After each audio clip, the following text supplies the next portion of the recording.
What's up, this is TechBaron.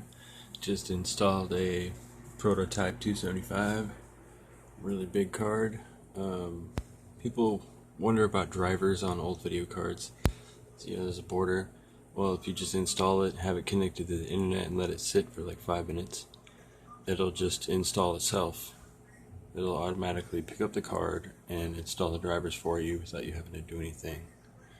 So this is an example of that happening in real time.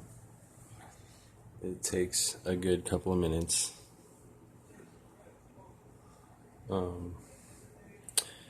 yeah, 190 watt monster, and there we go. There's the driver install, fully installed, ready to go. That's how you do quick, hassleless driver installs. Some people don't like WDM drivers. I think they're pretty handy because, yeah, it worked.